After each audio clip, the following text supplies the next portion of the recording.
Hello there, and thank you very much for opening up this video where I talk about the safest, the most effective and the most legal method of ending ultra low emission zones and 20-mile-an-hour speed limits. Also in this video I will silence all those people who advocate such ludicrous methods of whatever they're trying to do.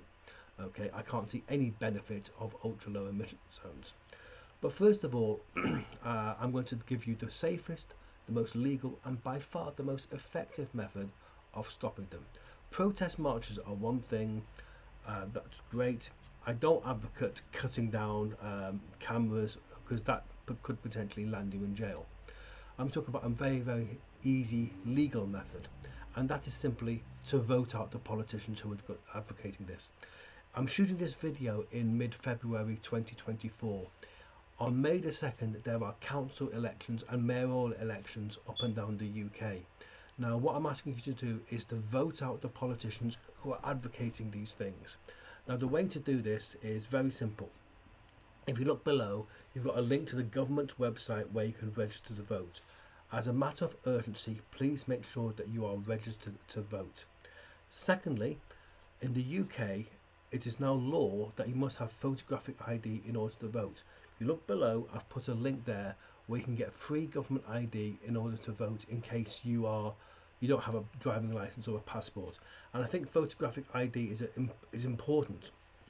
When I was a student, one of my colleagues openly admitted to voting in 7 different constituencies to help Labour get in. In those days, we didn't have photographic ID in order to vote. This guy had 5 different middle names and voted and used various permutations and combinations of his middle names to get himself registered to vote in different constituencies. And I live in a student area. Students are notorious for doing things such as this. So it is important that we have photographic ID. What I would like to see is us go one step further, in like what they do in India. In India, once you voted, they put an indelible mark on your thumb, which lasts for 2 weeks. So it basically means you can't vote more than once. Excellent idea. So you need a twofold process, but that's a different story altogether. As I said, it's the simplest, most safest, and the most effective method of ending ultra low emission zones and 20-mile-an-hour speed limits is to vote out the politicians who actually advocate this. It's up to you who you vote, but my initial thoughts that for your mayor elections you vote Conservative, and for your councils you vote for the Reform Party. Okay, though the Reform Party will actually hold the Conservative mayor accountable. Okay, that's my initial thoughts. But whatever you do, please don't vote Labour, because they're the ones advocating these ludicrous things. Now, before those people start talking about pollution and things like that, I'm going to give a solution to this. Have you ever noticed how much the traffic dies down when the schools are closed? The traffic is hardly anything, is it? So why not have that all year round? I don't mean close the schools. What they do in some parts of New Zealand is very simple. They have what's known as walking school buses. Now, this largely works for preschools and kindergarten schools. What actually happens is, imagine you've got a class of 30 kids. 4 adults go to the first kid's house, pick them up. They walk to the second kid's house, pick them up, and so on and so forth. And they reverse it on the way back home. For a class of 30, over a 40-week academic year, you're talking about something like up to 12,000 car journeys saved.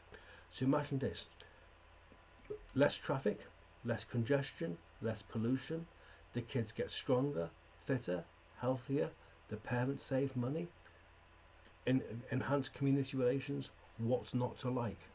It's a really good idea. So that, and the other thing is it's very easy to set up. So I would encourage you to ask your elected officials to do exactly just that. Set up the walking school bus. Okay. The other thing they do in Luxembourg is they've given free public transport to all citizens paid for out of taxes, like we do with the National Health Service. So if public transport was free, guess what? A lot more people use it and basically reduce car use. Makes common sense. In some cities in the UK, they have they rent out bikes for near enough next to nothing, and they have cycle parks and shower and change facilities in city centres. we need to do that. So I know Stockport Hospital has such a scheme, and something we need to advocate. And as I said, well, the funny thing is, I live in Sheffield. Now, what used to happen in Sheffield in the 70s and 80s is that the buses were super heavily subsidised. They used to call Sheffield the Socialist Republic of South Yorkshire. So I'm amazed that the Labour councils are not advocating this. What used to happen is the bus, from what my neighbours tell me, is that the buses were so heavily subsidised that an all-day ticket used to cost you about 10 pence, and no bus journey was more than 2 pence. It was very heavily subsidised, and the buses were on every route every 5 minutes. So that's something we need to bring back. As I said, there's no justification for ultra low emission zones. There's no justification for 20-mile-hour speed limits. And what I would ask you to do is go below, click on the links I've put there below, and take action. Let's vote these politicians out and put an end to these ridiculous proposals. Thank you very much for your time. I'll see you soon, but please like and subscribe to this video. Cheers, bye bye.